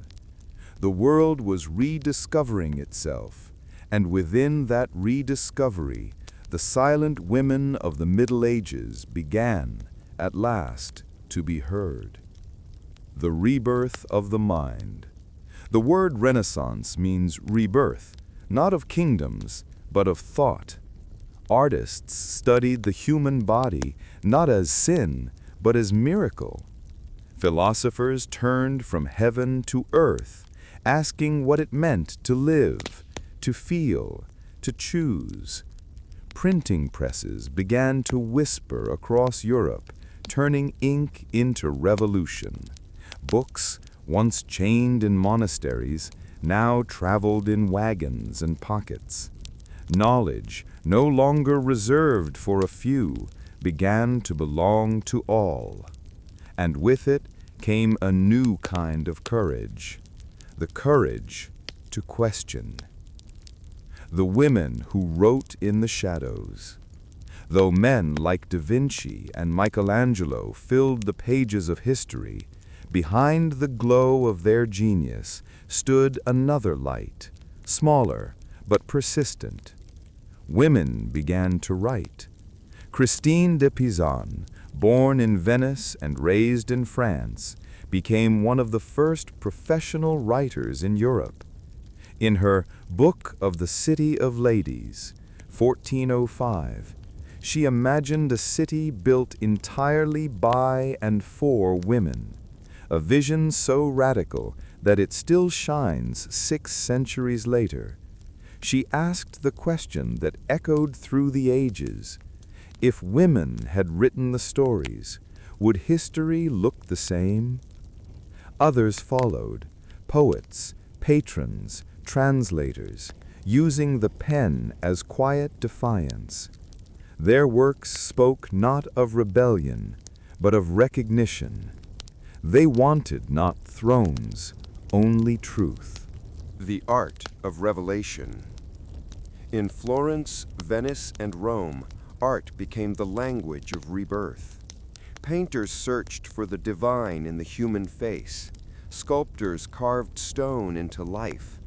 But beneath the marble beauty, there was something more, a redefinition of humanity itself. For the first time in centuries, the body was not shame, it was story. Where medieval walls had confined, Renaissance art liberated. Women appeared not as symbols of sin or purity, but as complex souls, thinkers, mothers, dreamers, muses. Each brushstroke carried the echo of a freedom still unfinished. The matrons of knowledge. Beyond the studios and courts, noblewomen and scholars opened their homes as salons, gathering places where artists, philosophers, and scientists met under candlelight to share ideas that would one day reshape the world. In these rooms, the future was quietly written. A woman who could not hold public office could still host the minds who would design the modern age. Isabella d'Este in Mantua, Sofonisba Anguissola in Milan, Margaret of Navarre in France. They collected art, commissioned plays, and protected thinkers from persecution. They turned patronage into power and conversation into creation. The birth of science. While painters explored the beauty of form, others explored the beauty of truth. Alchemy gave way to chemistry, astrology to astronomy. The sky itself became a question, and telescopes became prayers of light. In this world of discovery, women too observed and experimented. They catalogued herbs, charted stars, and recorded remedies. Some were widows of scholars, others self-taught visionaries. They rarely received credit, yet their discoveries fed into the bloodstream of science. Every formula written by a woman's hand was an act of faith, not in doctrine, but in reason. The shadow of tradition. Yet even as the Renaissance celebrated freedom, it was not free from contradiction. For every door that opened, another remained locked. The same society that adored the paintings of Venus denied real women the right to choose their own destiny. The Church still guarded its authority, and many thinkers walked a thin line between brilliance and heresy. Giordano Bruno burned for his beliefs. Galileo faced silence for his truth.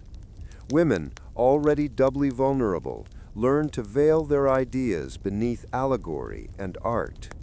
But silence was not surrender. It was strategy, the language of survival disguised as obedience.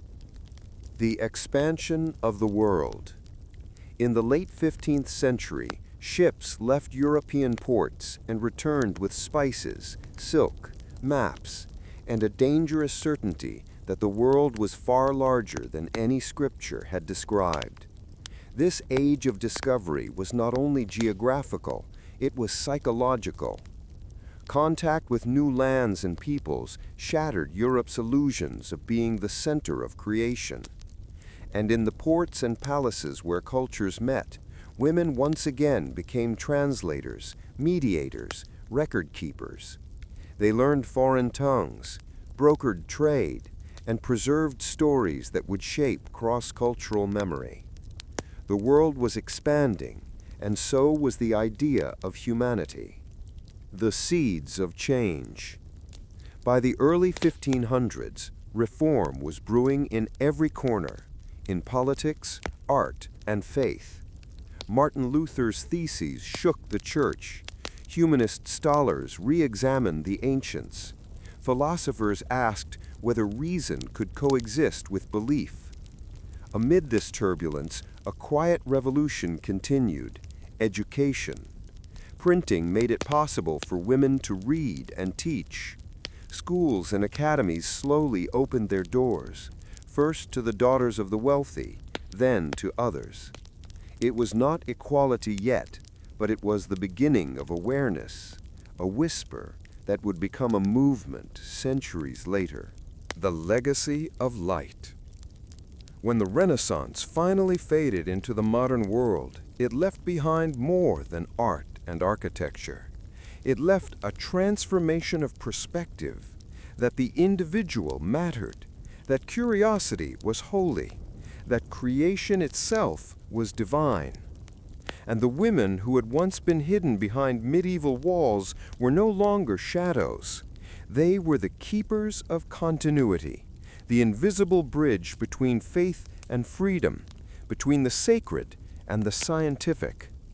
The Renaissance remembered man, but it was these women who remembered humanity. Epilogue, the thread that endures.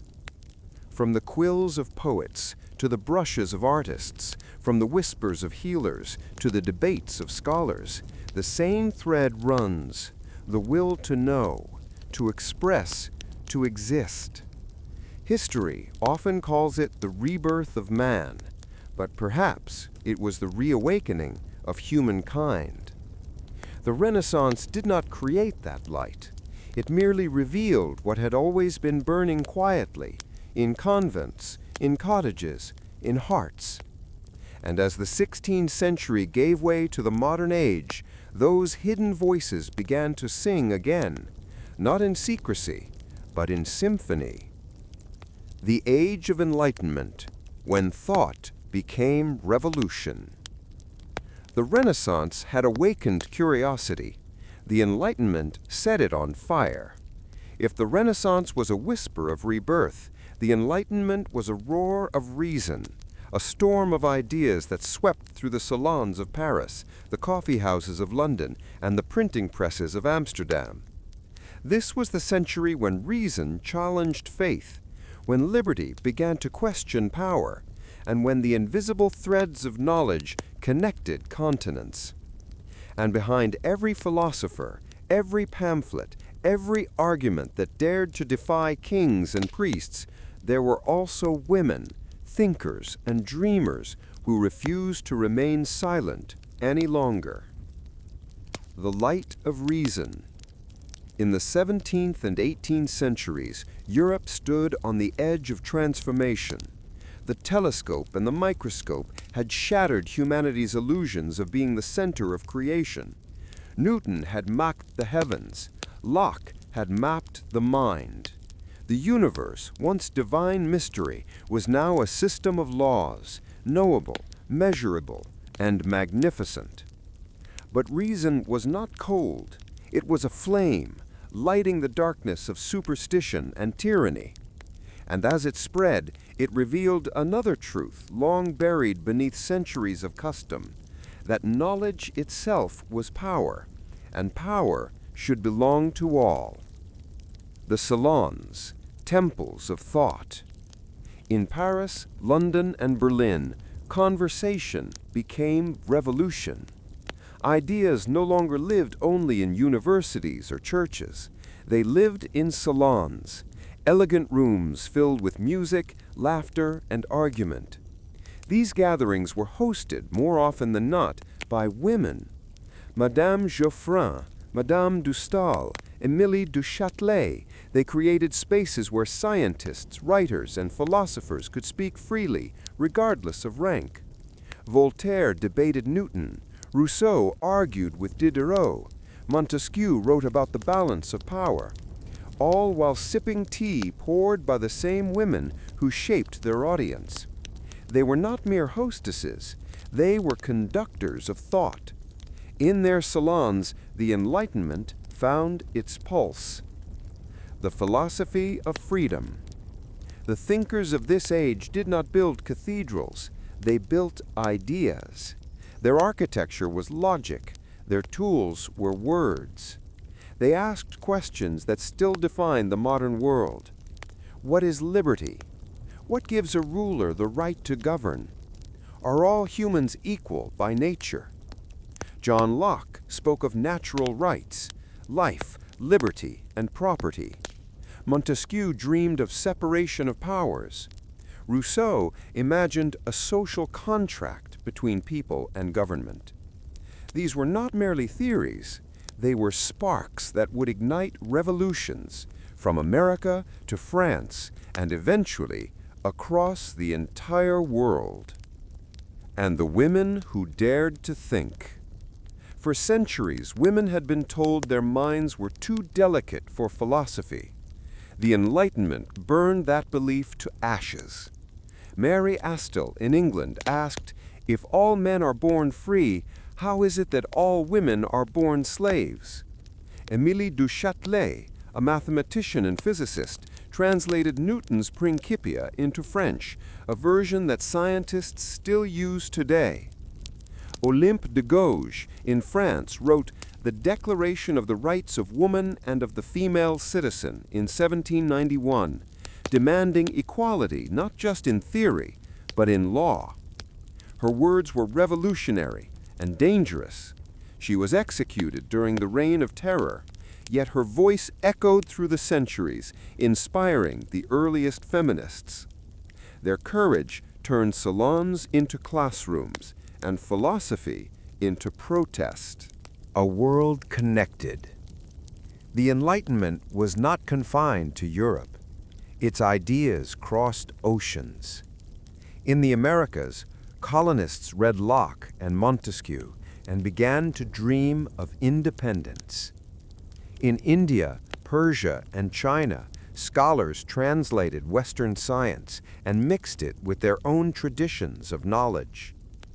In Africa and the Caribbean, enslaved people absorbed these same ideas and asked, if freedom is natural, why are we not free? For the first time in history, humanity began to imagine universal rights, not as gifts from kings, but as birthrights of all. The dream was imperfect, but it was immense. The fire of revolutions. Words became weapons. Pamphlets replaced swords. Ideas, once whispered in candlelight, now thundered in the streets.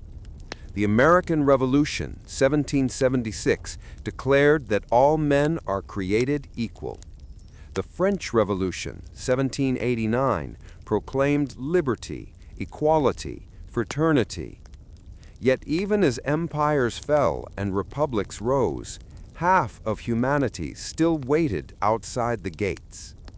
Women marched in Paris demanding bread and rights. Writers reminded the new leaders that true liberty could not be built on exclusion. The Enlightenment's greatest contradiction was clear. It taught equality, but practiced privilege. Still, its flame refused to die. Science and the soul. Amid the noise of politics, another revolution unfolded quietly, the revolution of knowledge. Astronomy mapped the cosmos. Medicine began to heal with science instead of superstition. Electricity, chemistry, and anatomy revealed that nature was not chaos, but code. And yet the Enlightenment was not anti-spiritual. It believed that reason and wonder could coexist, that understanding the laws of the universe only deepened the mystery of creation. As Voltaire said, "Let us cultivate our garden." It was not a call to isolation, but to responsibility, a reminder that progress begins within. The printing press. The printing press had changed the Renaissance. Now it transformed the Enlightenment. Newspapers, essays, and books flooded the world faster than any authority could censor them. Knowledge became democratic. A peasant could read the same pamphlet as a prince. And through that act, through reading, the common person became a participant in history. The written word became the great equalizer. The cost of the light. But enlightenment has always cast shadows. The same age that championed liberty also justified colonization in the name of civilization. Reason, at times, forgot compassion. Science, too, could become pride without purpose. Yet every age must struggle with its contradictions. And through it all, the dream of equality, imperfect, unfinished, continued to grow. The legacy of the Enlightenment. By the dawn of the 19th century, the old world had changed forever. Monarchies trembled, empires cracked, and a new kind of citizen was born, one who believed in choice, conscience, and curiosity. The Enlightenment had not merely reshaped politics, it had rewritten the human spirit. It taught people to think, and once the mind begins to think, it can never again be chained. The Industrial Age, when humanity forged its future. The Enlightenment had lit the mind of the world. Now that mind began to build, in iron, in steam, in smoke. The Industrial Revolution was not just an age of machines, it was an age of metamorphosis. Cities rose where fields once stretched. The hum of factories replaced the silence of monasteries. The world, for the first time, moved faster than human breath. But behind the roar of engines and the glitter of progress, there were questions, moral, social, spiritual, echoing through the iron and soot. What is the price of progress, and who pays it? The fire in England. It began in small workshops and damp coal mines of 18th century Britain. Inventors tinkered not with empires, but with efficiency. James Watt's improved steam engine turned heat into motion, and motion into revolution. The loom, the furnace, and the spinning wheel became the tools of transformation. What had once taken 100 hands could now be done by a single machine. And thus humanity discovered its new element, mechanical fire. The rivers of England became arteries of industry. Smoke rose like incense to the gods of progress. And with each invention came the birth of a new kind of power, not political, not divine, but technological. The cities of smoke. By the early 19th century, Europe was no longer a continent of villages. It was a continent of cities. London, Manchester, Liverpool, Berlin, they pulsed like living hearts of machinery. Men, women, and children crowded into factories where the air was thick with coal dust and ambition. For the first time, millions left their ancestral lands and entered a new rhythm, the rhythm of the clock. The medieval bell that once called peasants to prayer now called workers to production. Time itself became a commodity. The factory was the new cathedral, and the machine the new altar. But faith in progress came with its own sacrifices. The silent hands. Amid the roar of the looms, women and children formed the unseen backbone of the industrial age. They worked 12-hour days for a fraction of a man's wage. Fingers small enough to fit between gears, voices too tired to protest. Yet out of that hardship grew something unbreakable, solidarity. Women began to organize, to teach, to write. They spoke of safety, of rights, of dignity. By mid-century, names like Flora Tristan, Harriet Martineau, and Elizabeth Fry began to echo through reform movements. They reminded the world that progress without humanity is just another form of oppression. The age of motion. Nothing symbolized the 19th century more than the railway. Iron tracks sliced through green hills and ancient forests, connecting worlds once weeks apart. Steam engines screamed across the land, dragging the old world into the new. The whistle of a train became the anthem of modernity. Freedom, fear, and fascination all at once. For the first time, people could see their own countries. The unknown became accessible. The impossible became normal. Distance lost its power. But as the world shrank, so did solitude. The power of invention. The industrial age was an age of dreamers in workshops.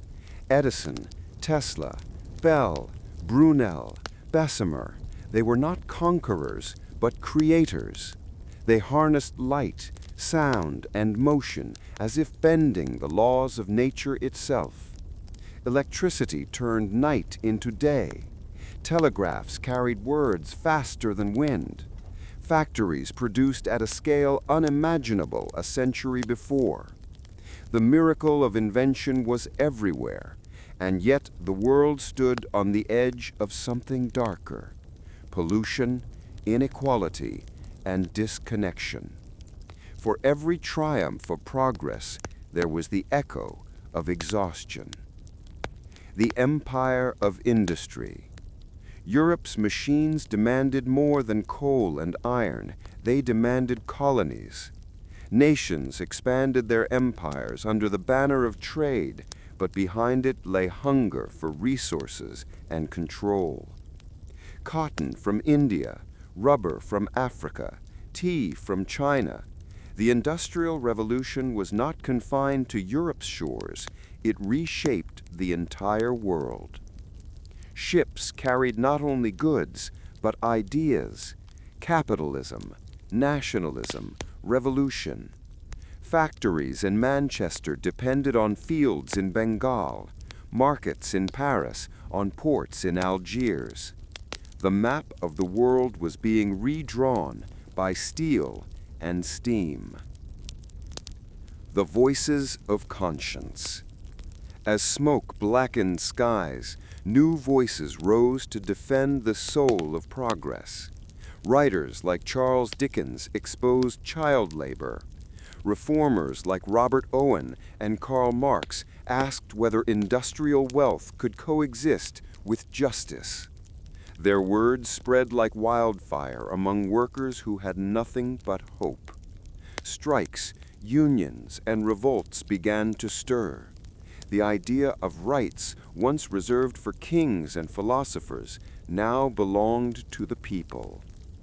The industrial age, born of invention, gave birth again to social consciousness.